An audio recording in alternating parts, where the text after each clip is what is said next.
All right, let's just dive right into this explainer. We're constantly bombarded with all this doom and gloom about Canadian housing, right? But today, we're tossing out the crystal balls. We're looking strictly at the hard numbers. And honestly, we're uncovering a completely different reality than what the terrifying headlines are screaming at us. So, is living in Canada finally getting cheaper in 2026? Look, if you ask pretty much anyone on the street, they'll probably just laugh right in your face, or maybe cry, let's be real. But the actual data from our sources, it tells a totally different, way more optimistic story. The landscape is shifting under our feet, and while most people are kind of stuck in that old panic paradigm, the savvy buyers are already capitalizing on these new trends. Just take a look at this number, 9. According to the National Bank's Q1 2026 monitor, we have just hit 9 consecutive quarters of improving housing affordability. I mean, let that sink in for a second. That is literally the longest streak of consistent improvement ever recorded in this country's history. It's a massive, historic shift, and somehow it's just flying completely under the radar of the mainstream conversation. Okay, here's our roadmap for today. We're going to cover the national affordability shift, comparing major cities, fleeing the GTA, Ontario's hidden gems, and finally, the window of opportunity. All right, Section 1, the national affordability shift. Let's start with the big picture stuff that the mainstream news is basically ignoring.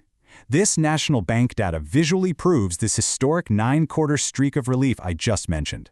As you can see, it's dipping down to its lowest level in 4 years. So this isn't just some tiny statistical blip, right? It's a sustained, measurable drop in the actual financial burden of owning a home across the nation. To really grasp how the bank measures this, we've got to look at the MPPI. That's the mortgage payment as a percentage of income. Nationally, this dropped by 0.5 percentage point, bringing it down to 52.3%. Now, why is that happening? Well, it's because wage growth actually outpaced house price growth in the first quarter of 2026. For the first time in what feels like forever, paychecks are actually stretching just a little bit further while prices stabilize. Moving right along to Section 2, comparing Canada's major cities. So you're probably wondering, if things are officially getting better nationally, why on earth does it still feel so impossibly expensive? Well, it's because the old dream cities are still completely disconnected from regular, everyday incomes. Just look at this GoFar Global data. Vancouver rents for a standard one-bedroom are towering at almost $3,000 a month. Toronto is trailing right behind. But then, look at Winnipeg. It's offering massive relief at just $1,250. And when we break down the total monthly living costs here, so we're talking rent, groceries, transit, utilities, the whole shebang, we see a glaring, nearly $2,000 monthly gap. We're talking about the difference between those hyper-expensive West Coast hubs and the highly affordable Prairie or Quebec alternatives.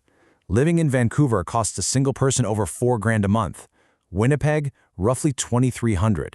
I mean, guys, that is life-changing money left in your pocket every single month. Which brings us to Section 3, fleeing the GTA. This stark reality of monthly costs is exactly why buyers are completely rethinking their strategies and essentially abandoning the Greater Toronto area.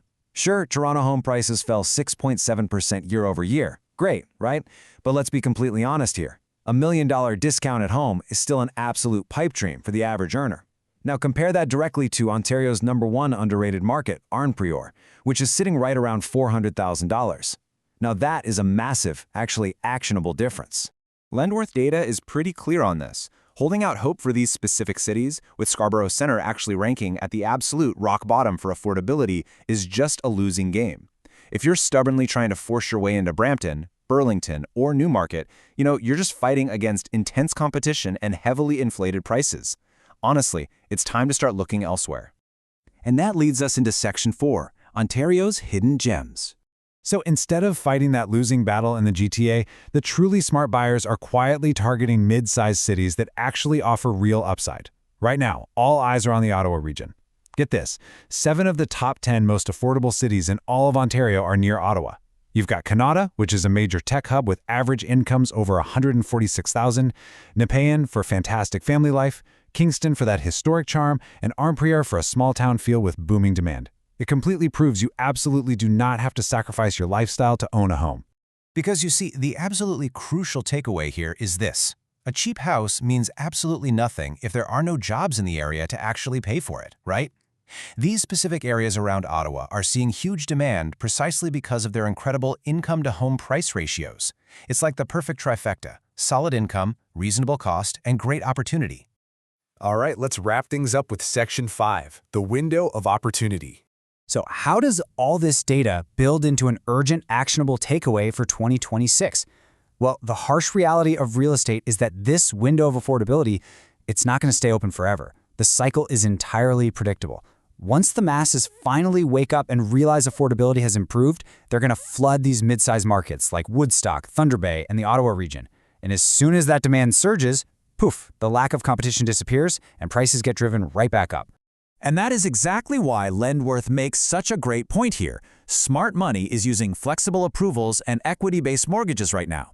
If you just sit on the sidelines waiting for the Bank of Canada to drop interest rates perfectly, well, you're going to be competing with thousands of other buyers who had that exact same idea. And ultimately, you'll just end up paying significantly more on the final purchase price anyway. The data from 2026 absolutely proves that the map of Canada has permanently changed. The affordability is definitely out there, but it's moved. So really, the only question left for you to answer is this: are you going to keep looking in the wrong places and following the frustrated crowd? Or are you going to use this data to make your move before the secret completely gets out? Thanks so much for joining me on this explainer today, and I'll catch you next time as we keep breaking down the numbers that actually matter.